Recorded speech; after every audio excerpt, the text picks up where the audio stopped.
Welcome to Tech Talks, the podcast where we delve into the fascinating world of engineering.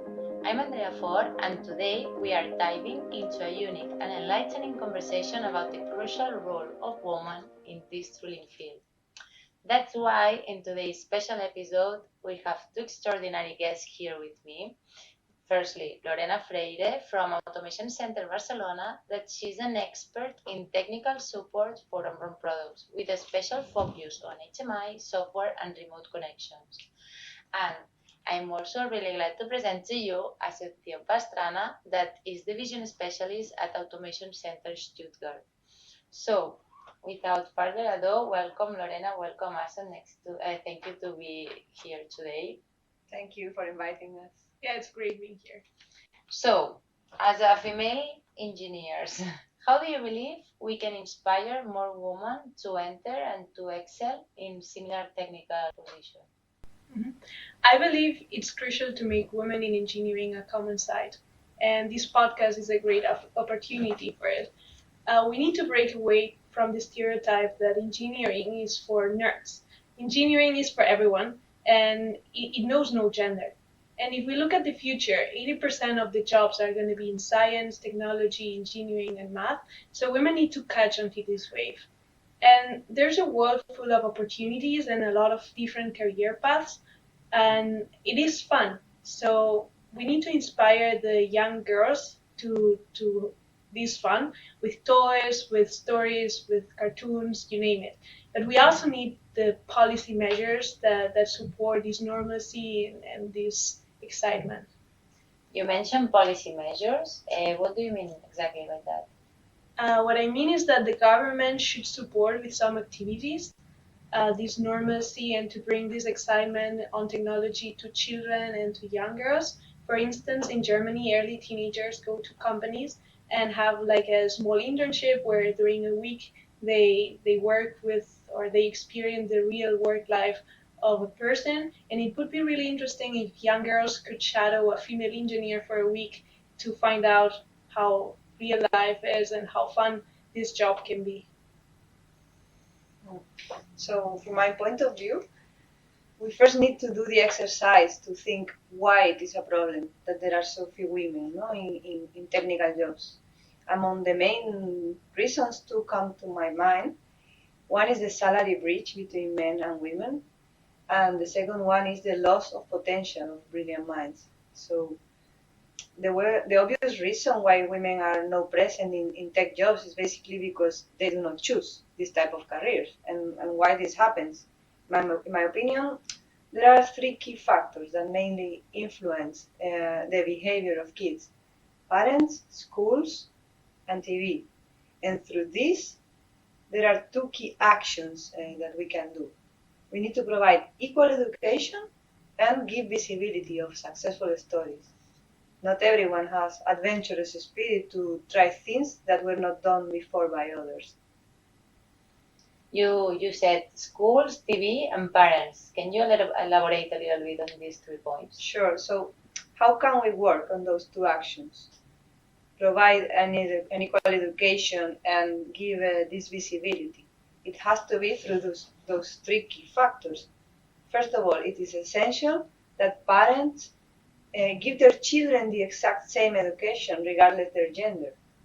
This is a key point. Girls still grow in homes where her brothers are treated differently, where they are encouraged to play with different kind of toys and have different rules, etc. No? And same situation happens at the schools. Notice that teachers, especially in early stages, have a huge influence in our kids. My kid spends 9 hours per day in the school and only 2 or 3 with me. And then TV is in many cases a huge reference in our kids. TV shows addressed to kids must be aligned with this kind of education. And although this is changing a lot, we still see male roles as the leaders, the heroes, the techies, while girl roles are left in secondary or non-important job position, or even worse, having the girlfriend's roles of the hero of the movie, no?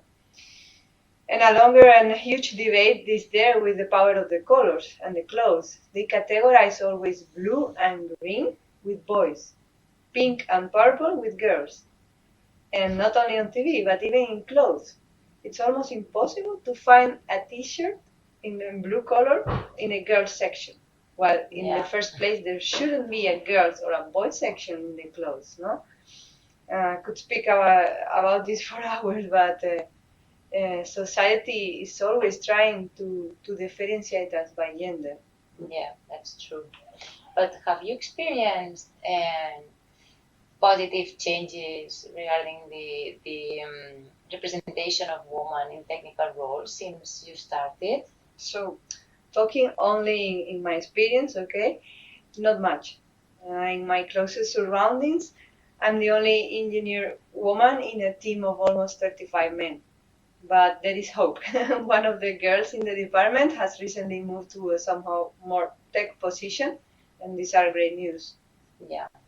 Yeah, I understand you because for all of you that doesn't know, Lorena and I work on the same team. So it's true that you are the only engineer woman, but we are four girls, so it's good. And also in your team, if I'm not wrong, Asun, I think you are half and a half, no? Yes, I consider myself very fortunate to be part of a team where 50% of the members are female. I know it's rare, but it's truly encouraging. And I have seen a positive trend in increasing numbers of female engineers in the last years. And I think that's fantastic news because then the hiring pool is going to be bigger and we are going to have more diversity in our teams. And if I look back at my university days, like we were 13% female representation, and I believe this is nowadays around 20%, and I hope it's gonna get even bigger. So that's great news. But it's also not always easy, right, to work in an environment dominated by a profile, in this case, men. You sometimes notice attitudes or some expressions that are not exactly respectful, and anyhow, I'm optimistic because I see that the younger generations do not support this kind of behavior. But yeah, in the future, I think we are going to look at it and see it as old-fashioned. Yeah, I'm optimistic too because just listening to you, there it's two perspective. Firstly, Lorena, that maybe is working in a team that it's been growing over 20 years, so maybe it's a little bit old-fashioned in some kind of aspects, but we can see that they are also improving and evolving. And in your case, it's clear a new team that it's been under construction, and that I can see that it's modern, it's open, and also the implementation of women in the team. It's really optimistic, so I can see a difference. But do you believe that there are significant advantages on working in a diverse team? Yes, I believe that there are many benefits of gender diversity in engineering. Diversity definitely fosters creativity and innovation, and leading to a more effective solutions. When you hire a diverse team, you are opening your company to different ways of thinking and different ways of working. But it's not only that. A study by the Peterson Institute found that companies with gender diversity in top leadership roles experience significant increases in their net profits. And this survey also noted that companies that have a higher amount of women in their workforce lead us to higher job satisfaction ratings in their jobs. And furthermore, then you have a higher amount of different profiles in the pool talent, and your company is going to reflect better your society. So I'm not like if we talk specifically about a team, a small team.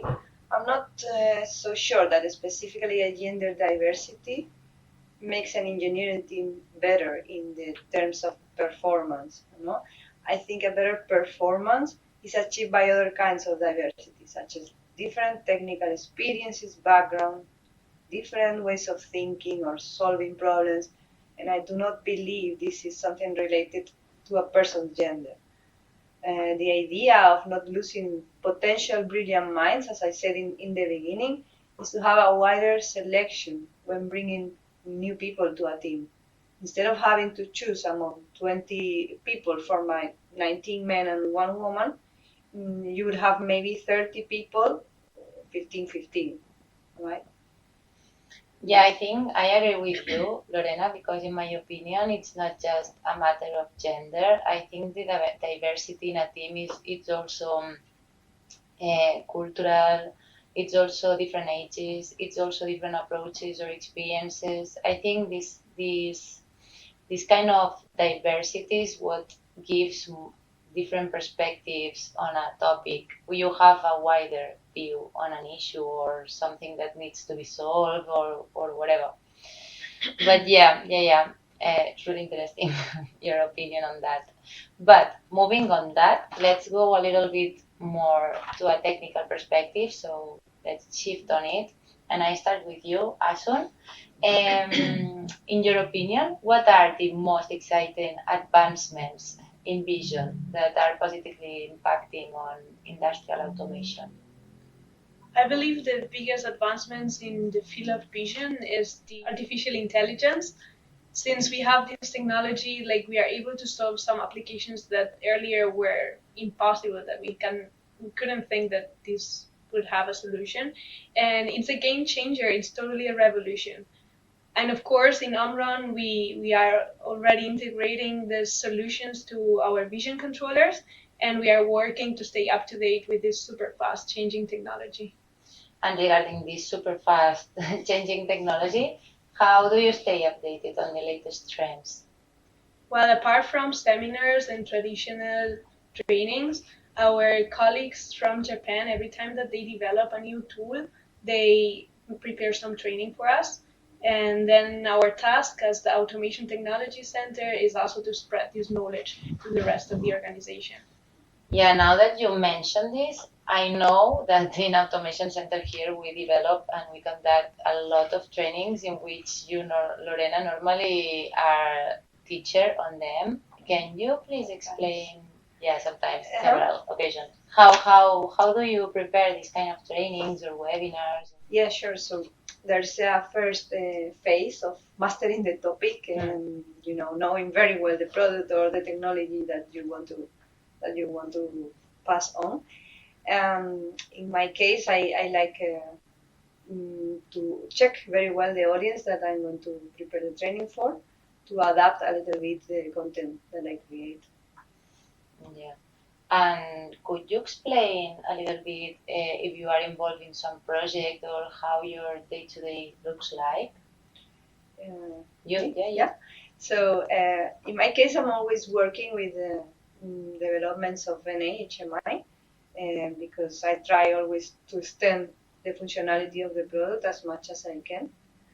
And lately, I've been working in a visualization project that consists of a collection of data produced by our demo machines in OMRON labs. And the idea is gathering all this data, process it in the cloud, and create a system to be able to visualize from all the offices. And you, Asun? Well, as you know, the automation center in Stuttgart is not running yet. So on my day-to-day activities is to make the demo machines that we will have in the automation center work, and also to prepare the vision lab that we are going to have for the proof of concept for our customers once the ATC runs from October on. Okay, so to wrap up, could you share a reflection on how you believe we have evolved and maybe what's on the horizon? So luckily, I can see some improvements in some of those key factors that I spoke about. New parents educating their children the same way, and you can also see how TV shows are lately introducing more women in lead roles and strong characters. No, sadly, not so many advances in the terms of the colors of the clothes since I was a kid myself. But I believe that progressively there will be an impact. We cannot be impatient and hope for seeing the results now. So all the changes we make now, we will only see this in 10, 15 years. And the important thing is that we need to keep finding those different behaviors, the different ways we treat our kids, So sometimes are so inherited that we cannot even notice they are there. Yes, exactly. And if we look at the generation before us, there were even less female in engineering than nowadays. And in our generation has already increased, and the statistics show that it is going to be even better. I think it is everybody's responsibility to work to an equal society because it benefits us all, and in engineering especially, because diversity is not just equality, it's a strategic advantage that contributes to a more dynamic, innovative, and successful industry. And for those that are already immersed in this journey, it's let's be beacons of normalcy. Let's be living proof of the incredible experiences and the things that we craft every day. And let's be living inspiration that propels the next generation of women to work in this industry. So thank you. Thank you for your insights now and during all the interview, and thank you for being here. For me, it has been a pleasure to have you here for this topic, and it's really important to have your voices on this matter. So thank you very much. Thank you for Thanks for having having us. us. Yeah, great. And to our tech listeners, stay tuned for more engaging discussions with our experts in the field of tech and industrial automation. And remind that you can subscribe to our Spotify channel and YouTube channel called OMRON Tech Talks. And that's it. See you next time. This is the Tech Talks signing off. Bye. Bye.